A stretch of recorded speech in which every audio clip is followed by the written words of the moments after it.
सबसे पहले Bharat Ratna symbol of knowledge बाबा साहब डॉक्टर भीमराव अंबेडकर के चरणों में मेरा वंदन। बाबा साहब के नारे के साथ मैं अपनी वाणी को शुरू करूंगा। उनके लिए दो शब्द।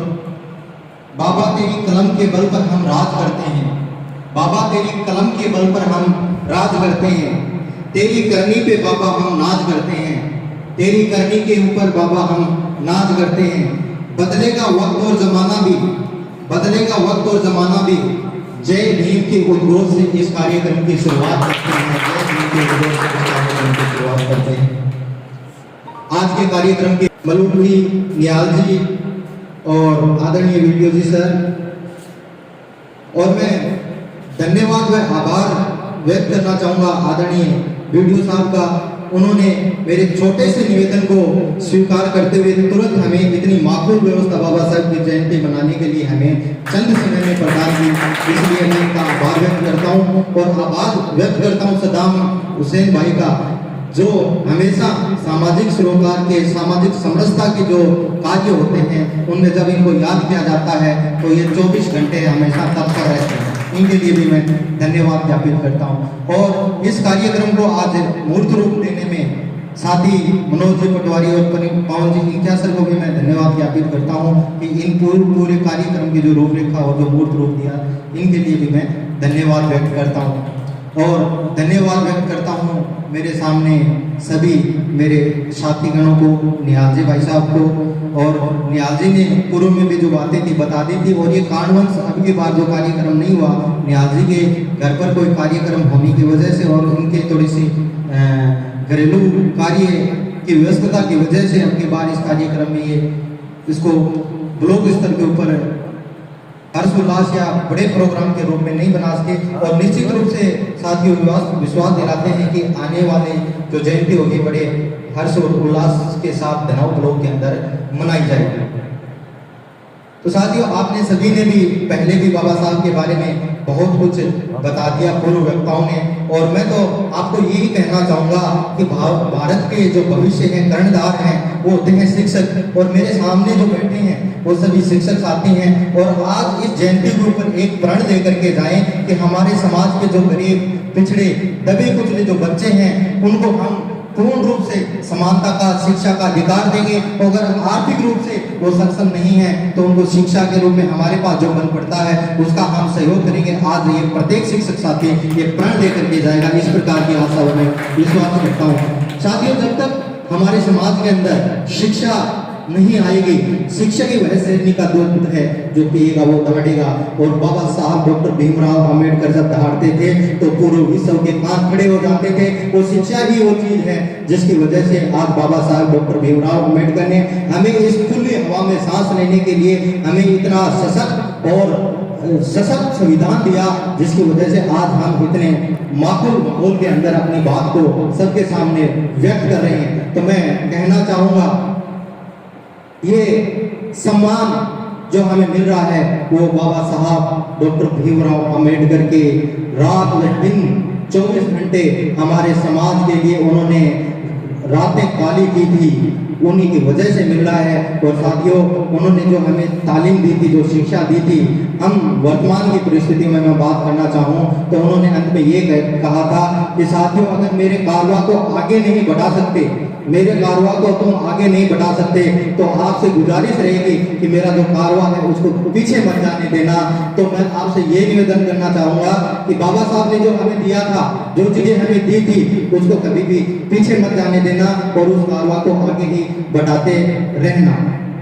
इसके अलावा मैं कहना चाहूँगा कि बाबा साहब डॉक्टर भीमराव अंबेडकर जो उस परिस्थितियों के अंदर जो सब कुछ विकट थी और कुछ भी हमारे पक्ष में उस समय कुछ भी था नहीं, और उन परिस्थितियों के अंदर बाबा साहब डॉक्टर भीमराव अंबेडकर ने जो परिस्थितियों का सामना की, जो समस्याएं थी, और उनसे लड़ करके और आज हमें इतने काबिल और सक्षम बना गए। तो साथियों, आज तो बाबा साहब के दिया हुआ हमारे पास सब कुछ है, और जो सही है उसको खुल करके सामना करो। आपकी दुनिया की कोई ताकत नहीं जो आपको पीछे धकेल सकती है। इसलिए अपना तन मन और धन खोल करके हमारे जो दबे कुचले जो समाज है, कोई भी साथी है दबे कुचले अंदर के अंदर, ये नहीं है कि उनको समझ आते कि नहीं आते। बाबा साहब डॉक्टर भीमराव अम्बेडकर को समझ आते। जो गायकवाड़ साहब थे उन्होंने पढ़ने के लिए उनको सारा संबल प्रदान किया था और तभी वो कोलंबिया यूनिवर्सिटी में पढ़ने के लिए गए थे। साथियों जब वो कोलंबिया यूनिवर्सिटी में पढ़ने गए थे और जब वो लाइब्रेरी के अंदर जाते थे हमेशा, तो लाइब्रेरी का टाइम होता था 8 बजे। बाबा साहब डॉक्टर भीमराव अम्बेडकर सुबह 5 बजे नहा धो करके और हम लाइब्रेरी के अंदर आकर के बैठ जाते थे। और उसके पश्चात शाम को 8 बजे जब लाइब्रेरी का समय खत्म होता था तो सभी साथी जो होते थे वो चले जाते थे, लेकिन बाबा साहब डॉक्टर भीमराव अम्बेडकर रात को 10 बजे तक भी लाइब्रेरी के अंदर नहीं जाते थे। और लाइब्रेरी का जो कीपर होता था, जो इंचार्ज होता था, वो कहता था कि बाबा साहब अब मेरे को नींद आने लगी, मेरे को घर जाना पड़ेगा। तब बाबा साहब से निवेदन करके बाबा साहब को भेजते थे। तो एक दिन उन्होंने लाइब्रेरी कीपर ने बाबा साहब से पूछ लिया कि बाबा साहब ये जो सभी तैयारी करने वाले हैं, पढ़ने वाले हैं, वो सब आराम से मौज मस्ती करते हैं, खेलते कूदते हैं, जबकि आपको मैं देखता हूँ सुबह आ जाते हो, शाम तक आप पूरे दिन तक किताबों में लगे रहते हो, आप भी कुछ मौज मस्ती किया करो। तो बाबा साहब ने कहा कि मैं आपको बताना चाहूंगा, ये जो लोग हैं, इनका जो समाज है वो काबिल बन गया, सक्षम बन गया, और मेरा जो समाज है वो काबिल नहीं है, मजबूरियों की जकड़ियों में जड़ा हुआ है, और मेरे समाज के उद्देश्यों के लिए मेरे को आज रात दिन एक करनी पड़ रही है। जब तक मेरा समाज काबिल नहीं बन जाता तब तक मैं अथाह मेहनत करता रहूंगा। इस प्रकार की शख्सियत थी हमारे बाबा साहब डॉक्टर भीमराव अम्बेडकर। ये चीजें हमें ऐसे ही नहीं मिली थी, क्योंकि उन्होंने जो परिस्थितियां उस समय की थी, सभी को पता है। वैसे शिक्षक साथी हैं, सभी उनको पता है कि विद्यालय में उनको बैठने नहीं दिया जाता था, बाहर विद्यालय की चारदीवारी के बाहर उनको खड़ा करके सब अध्ययन करना पड़ता था। ये सारी चीजें हैं, वो सभी से विदित हैं मेरे शिक्षक साथी। तो मैं तो साथियों आपको सिर्फ यही कहना चाहूंगा कि मेरे समाज, मेरे देश के वो दबे कुचले जो बच्चे हैं, उनको आप अच्छी तालीम दे दीजिए, अच्छी शिक्षा दे दीजिए, और उनको ये ज्ञान करा दीजिए हमारे लिए अच्छा कौन है, बुरा कौन है। तो निश्चित रूप से हमारा जो समाज और देश का भविष्य है वो बहुत ही उज्जवल होगा। इस प्रकार की कामना मैं मेरे शिक्षक साथियों से कर सकता हूँ। और आमूलचूल परिवर्तन अगर कोई देश के अंदर और समाज के अंदर ला सकता है तो वो मेरे शिक्षक साथी हैं, क्योंकि इन्हीं के हाथों से वो सारी हस्तियां आगे बढ़ करके जाती हैं। और अगर ये उनकी नींव मजबूत कर देंगे तो मेरा देश और मेरा समाज कहीं पीछे रुकने वाला नहीं है। इसलिए साथियों, तन मन और धन के साथ आप जो ग्रामीण परिवेश में जो बच्चे पढ़ रहे हैं उनको अच्छी तालीम दें, अच्छी शिक्षा दें और उनको बढ़ावा दें। अंत में, क्योंकि अभी हमारे दनाव ब्लॉक के अंदर बाबा साहब डॉक्टर भीमराव अम्बेडकर की जयंती के उपलक्ष्य में रैली निकाली जाएगी, तो मैं ये भी गुजारिश करूंगा सभी साथियों से कि उस रैली में भी हमें शरीक होना है। और मैं वीडियो साहब से निवेदन करूंगा कि आप भी उस कार्यक्रम में शरीक हों।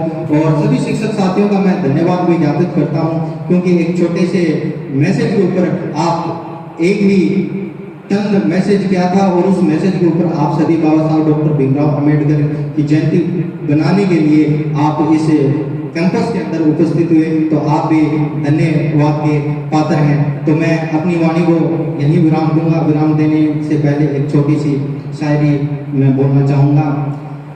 मेरे सर को रुतबा तेरे संविधान से मिला, मेरे सर को रुतबा तेरे संविधान से मिला, ये सम्मान भी मेरे को तेरे संविधान से मिला, ये सम्मान भी मेरे को तेरे संविधान से मिला। औरों को तो मिला होगा मुकद्दर से, औरों को तो मिला होगा मुकद्दर से, लेकिन ये मुकद्दर भी मेरे को तो तेरे संविधान से मिला, ये मुकद्दर भी तेरे संविधान से मिला। तो बाबा साहब के संविधान की वजह से ये मान, सम्मान, प्यार, प्रेम, भाईचारा उन्हीं की बदौलत हमें मिल रहा है। और इस प्यार, प्रेम और भाईचारे को निश्चित रूप से मेरे सभी युवा साथी आगे बढ़ाते रहेंगे। और बाबा साहब का जो संविधान है उसको मूर्त रूप यानी सही तरीके से लागू कराने में आप योगदान देते रहेंगे। अगर जिस दिन बाबा साहब का संविधान सही तरीके से, ईमानदारी से अगर लागू हो जाएगा तो इस देश को सोने की चिड़िया बनने से कोई दोबारा रोक नहीं सकता। ये सभी साथियों से गुजारिश रहेगी। एक बार फिर पुनः मैं बीडू साहब, न्याजी भाई साहब और सताम जी भाई साहब को धन्यवाद देता हूँ, जिन्होंने ये कार्यक्रम करने की हमें चंद समय में अनुमति प्रदान की। जय भीम, जय भारत, जय श्री राम।